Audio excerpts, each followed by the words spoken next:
సరే ఒక క్వశ్చన్ అడుగుతాం మిమ్మల్ని, లాస్ట్ క్వశ్చన్.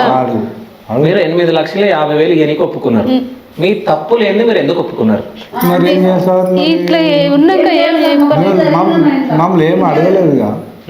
ఇప్పుడు ఆడ కేసు పోతారా పైసలు కడతారా? కేసుకు అంటే మేము అనుకుని కేసుకు ముగ్గురం పోతాం, పిఎస్ జైలు పోతాం. మమ్మల్ని ఎవరు తీసుకొస్తారు మళ్ళా?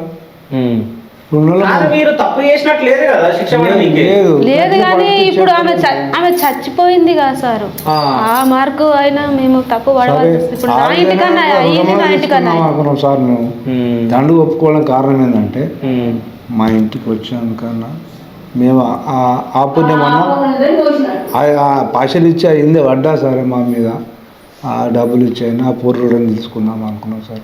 బుడ్డామి రుణం తీసుకున్నాం. మీరు ఏమని అనుకోరు సార్, ఇక ఇంతవరకు అయితే ఎందుకంటే దేవునికి తెలుసు కానీ మా బాధ ఇప్పుడు ఎవరు నమ్మతట్టు లేరు కదా సార్. నమ్ముతారా? మా కళ్ళల్లో మెరిసేటాము సార్. ఇప్పటికి కూడా ఏం చెప్పలేకపోతున్నాం సార్. మేము ఏం చెప్పాలి? ఇట్లా తిరిగినట్టు అనిపిస్తుంది మాకు. ఏం చెప్పాలి మాకు ఏం అర్థమవుతలేదు సార్. మాకు సరే ఇప్పుడు ఇక్కడ ఒక బామ్మ ఉంది, ఆ బామ్మతో మాట్లాడుకుందాం.